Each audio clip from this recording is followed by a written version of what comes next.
একাদশ ভর্তির দ্বিতীয় পর্যায়ে অনলাইন আবেদন এবং তোমাদের মাইগ্রেশনের রেজাল্ট কয়টায় প্রকাশ করা হবে আজকে সেটা তোমাদেরকে জানাবো। অনেক জায়গায় তোমরা শুনতে পাচ্ছ 8টায় প্রকাশ করবে, বাট এই তথ্যটা অনেকটাই ভুল আছে, কারণ এর আগে এবং পরেও রেজাল্ট প্রকাশ হইতে পারে।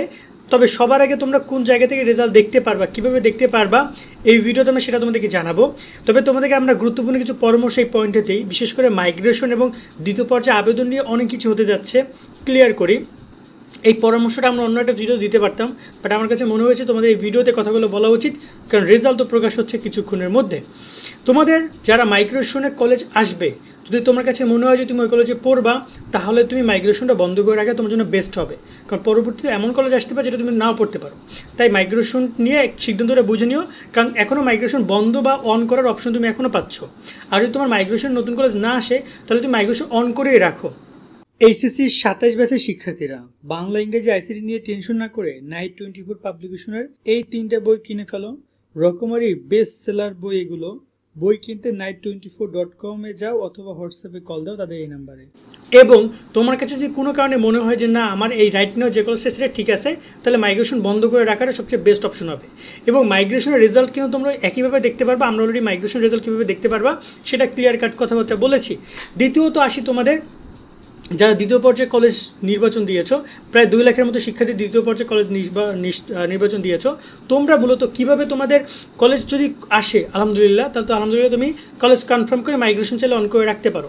বাট তোমার যদি কলেজ না আসে, সেক্ষেত্রে তোমাকে তৃতীয় পর্যায়ে আবেদন করতে হবে। বাট ম্যাক্সিমাম স্টুডেন্টের কলেজ চলে আসবে, ম্যাক্সিমাম স্টুডেন্টই কলেজ পেয়ে যাবা। তবে এখন প্রশ্ন হচ্ছে পছন্দের কলেজ পাবা নাকি অপছন্দের কলেজ পাবা। এই প্রশ্নের উত্তরটা তুমি নিজে দিতে পারো। আমার মনে হয় তৃতীয় পর্যায়ে অত্যন্ত রিস্কি একটা পর্যায়ে চলে যাবা। সো চেষ্টা করো দ্বিতীয় পর্যায়ে যে কলেজটা আসছে সেখানে ভর্তি হয়ে 2 বছর পড়াশোনা করার এবং মাইগ্রেশন অন করে রাখা। যদি আগের কলেজগুলো আসে তো আসে আলহামদুলিল্লাহ ভালো, আর যদি না আসে তাহলে যে কলেজ আছে সেখানে তুমি পড়াশোনা করো। বাট দেখো অনেক ক্ষেত্রে তুমি যেমনটা চাও তেমনটা নাও হইতে পারে ভাইয়া। তুমি হয়তো চাচ্ছ একটা ভালো কলেজ, বাট কোনো কারণে আল্লাহ তাআলা তোমার কলেজে সেটা রাখেনি।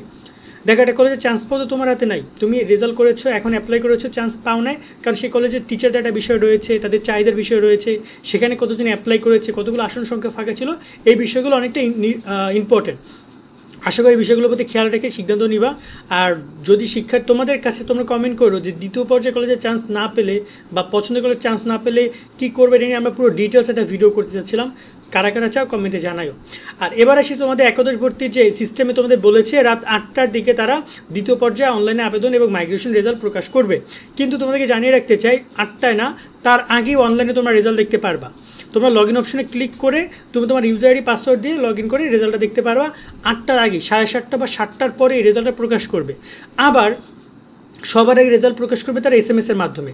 এক্ষেত্রে তুমি কোনো SMS পাঠাইতে পারবে না, পাঠাতে পারবে না, কিন্তু যে আবেদন করেছিলা ওই আবেদনের ওই আবেদনকৃত নাম্বারেই তোমাকে SMS পাঠিয়ে তারা জানিয়ে দিবে যে তোমার যে তোমার রেজাল্ট কী এসেছে, তোমার কোন কলেজ এসেছে। সেক্ষেত্রে কলেজের EIN নাম্বারটা তোমাকে দিবে। এই যে দেখতে পাচ্ছ কলেজের একটা EIN নাম্বার রয়েছে, এরকম একটা নাম্বার তোমাকে দিবে, যার মাধ্যমে তুমি তোমার আবেদন যে করেছিলা PDF, সেখানে গিয়ে দেখবে যে কোন EIN নাম্বার, সেই কলেজে তুমি চান্স পেয়েছো।